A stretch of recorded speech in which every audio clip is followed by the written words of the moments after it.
L'intelligence artificielle est en train de bouleverser nos vies à plusieurs niveaux, et notamment professionnels.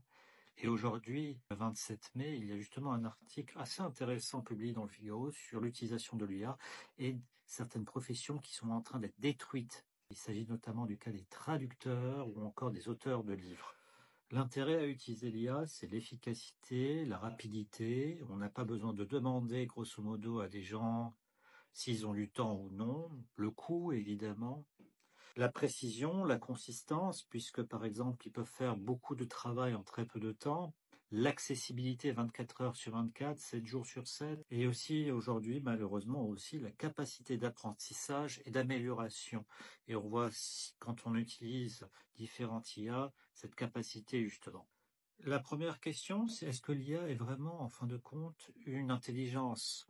Il n'y a pas d'empathie. Il y a apprentissage, certes, mais elle base son travail sur des algorithmes et des données.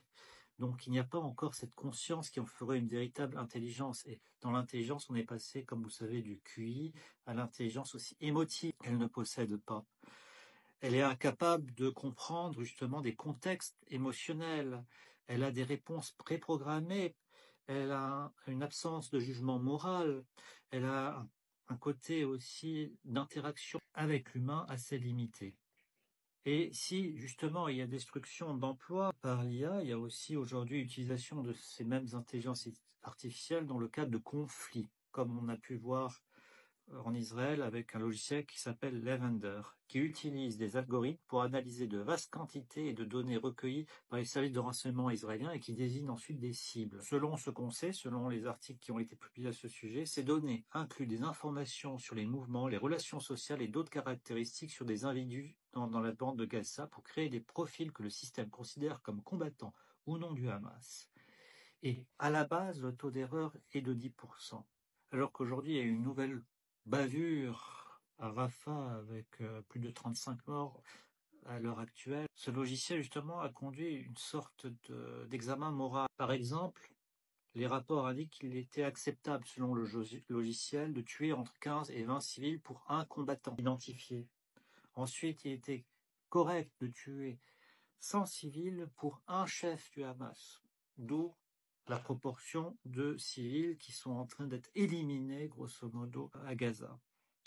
L'utilisation de l'IA, donc, amène à des questionnements moraux, tant dans le monde du travail, mais aussi sur le cadre de conflits. On a donc nécessité peut-être, en fin de compte, à réglementer le travail de l'IA, non seulement dans le milieu professionnel, mais aussi dans notre utilisation de chaque jour, et encore plus dans l'utilisation de conflits, comme ce qu'on a fait avec les armes chimiques, avec les sous-munitions, et ainsi de suite. Il faudrait peut-être amener à une conférence nationale, justement, pour amener à des limitations de l'IA dans le domaine militaire.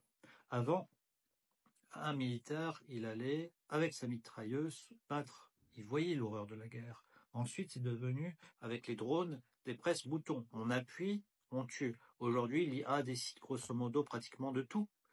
Il y a quelque chose qui n'est pas vraiment normal, que ce soit des intelligences artificielles qui pourraient décider de donner la vie ou la mort à des personnes, et surtout la mort en l'occurrence. L'autre question de l'IA, c'est la responsabilité en fin de compte. Qui va-t-on désigner comme responsable d'une bavure ou d'une malfaçon ou ceci ou de ça? Le créateur de l'IA? L'IA elle-même qui aurait pu être corrompue par des données mal entrées ou ci ou ça?